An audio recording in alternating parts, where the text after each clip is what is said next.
Hello friends, आज आपण बघणार आहे zener diode act as a voltage regulator. Zener diode act as a voltage regulator.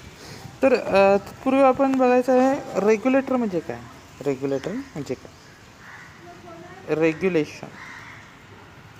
Regulation म्हणजे काय, जे आपलं हा एक लोड घेतलेला आहे, इथं इनपुट सप्लाय व्होल्टेज आहे आणि हे जे टर्मिनल व्होल्टेज आहे हे व्ही टर्मिनल म्हणायचं.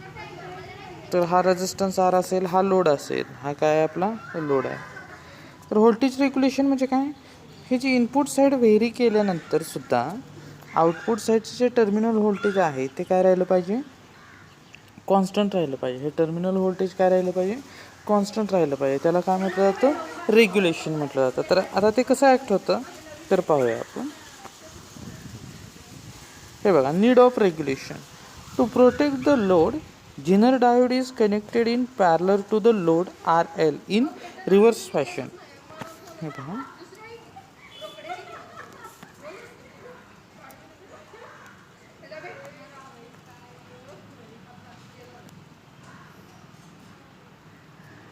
थोडं ॲडजस्ट करतो मी.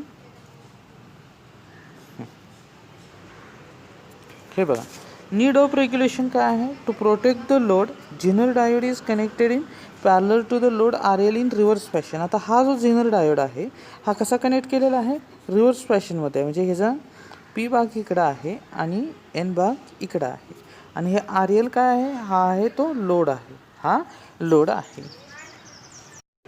आता हे बघा, इथं कसं आहे, the circuit shows the zener diode as a shunt voltage regulator. इथं बघा, अनरेग्युलेटेड इनपुट व्होल्टेज दिलेला आहे. ह्या ठिकाणी आपला झिनर डायोड आहे हा कसा कनेक्ट केलेला आहे, रिव्हर्स बायसमध्ये केलेला आहे आणि त्याच्या पॅरलरमध्ये.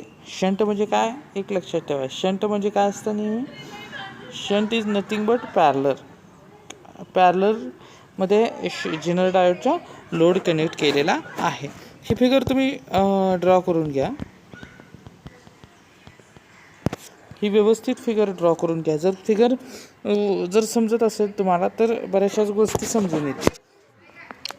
आता ह्यामध्ये बघा कसं आहे, हा पहिली ब्रँच आहे, त्यानंतर करंटच्या दोन ब्रँचेस गेलेल्या आहेत. इथं आय एस आहे, त्यानंतर इकडं आय झेड किंवा आय एफ म्हणू आणि इकडं आय एल आहे. ह्याच्यावरून काय कळतं आपल्याला, आय एस जो करंट आहे तो काय आहे, I Z plus I L हा आहे.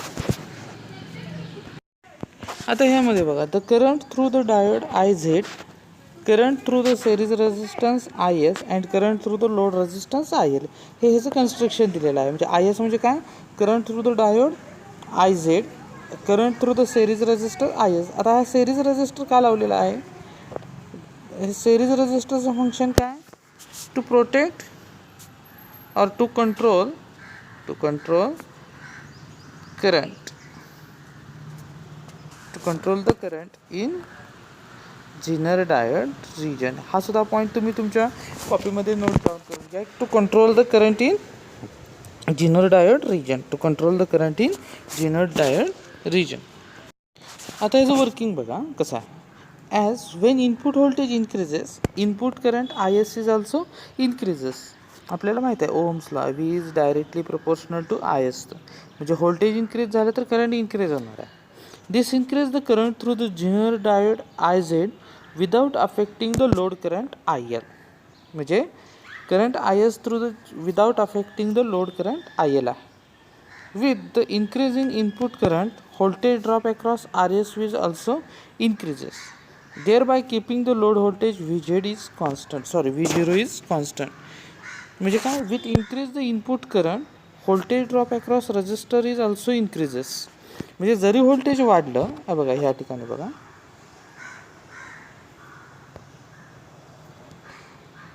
जरी व्होल्टेज इथलं वाढलेलं असेल पण ह्याचं व्होल्टेज ड्रॉप वाढत जाणार आहे. ह्याचं व्होल्टेज ड्रॉप वाढल्यामुळं ह्या गोष्टी काय होतात, मेंटेन ठेवल्या जात आहेत. हे याच्यामागं सांगितलेलं आहे. आता बघा दुसरं, when input voltage is decreases, as the input voltage decreases, input current I S is also decreases. Input current IS is also decreases. This decrease in current through the Zener diode IZ without affecting the load current IL. This decrease the current through the general diode without affecting the load current. With decrease in the input current, voltage drop across IS is also decreases, thereby keeping the V0 constant. म्हणजे जर voltage वाढलं तर load रेजिस्टन्सच्या across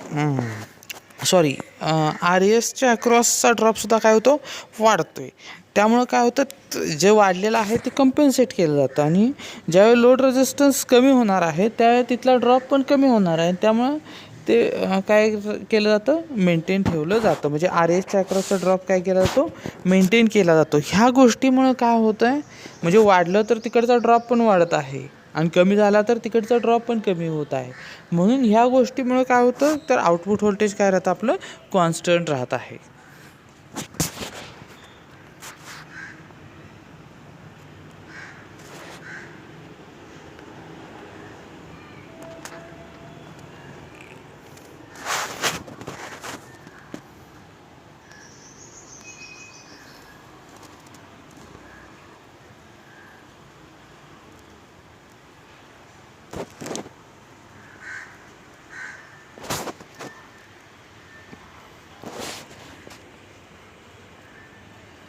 hello, आता आपल्याला बघायचं आहे regulation with varying the load resistance R L.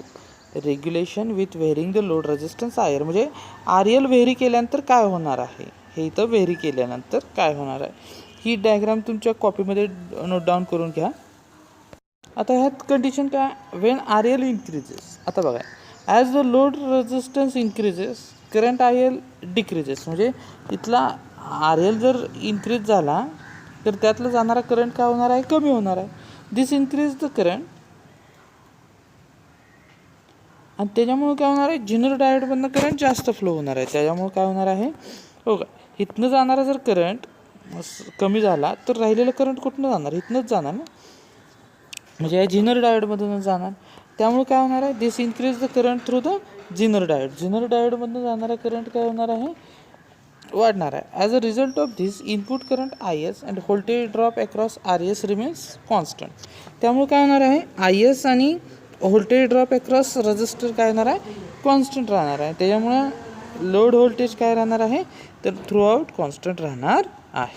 आता नेक्स्ट कंडिशन काय, वेन लोड रेजिस्टन्स डिक्रीजेस. आता लोड रेजिस्टन्स जर डिक्रीज झाला असेल तर as load resistance decreases load current increase होणार. This decrease the current through the zener diode. म्हणजे zener डायोडमध्ये आता करंट काय होणार आहे, कमी होणार आहे.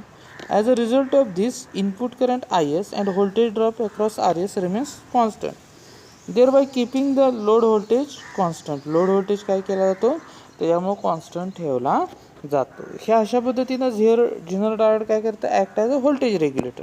आता व्होल्टेज रेग्युलेटर म्हणजे काय आहे, तर आउटपुट व्होल्टेज काय राहतं, आउटपुट व्होल्टेज रिमेन्स कॉन्स्टंट राहतं. आउटपुट व्होल्टेज काय राहतं, रिमेन्स कॉन्स्टंट होत जातं. आता आउटपुट व्होल्टेज जर कॉन्स्टंट राहतं त्याला काय म्हटलं जातं, व्होल्टेज रेग्युलेशन. मग हे व्होल्टेज रेग्युलेशन जनरल डायोडनं कसं अचीव केलं जातं, तर जनरल डायोड हा बेसिकली हायली डोपिंग असतं, ते हायली डोपिंग असतं आणि रिव्हर्स व्होल्टेज इन्क्रीज झालं तरी त्याचं ब्रेकडाऊन होत नाही, त्या डायोडचं ब्रेकडाऊन होत नाही. त्यामुळे जनरल डायोड हा रिव्हर्स कंडिशनला बेस्ट डायोड मानला जातो. तर ह्या अशा पद्धतीनं आपण शिकलेलं आहे general diode act as a voltage regulation. तुम्हाला जर काही शंका असतील तर जरूर कमेंट बॉक्समध्ये तुम्ही देऊ शकता. तर आज इथे थांबतो आहे. Thank you so much.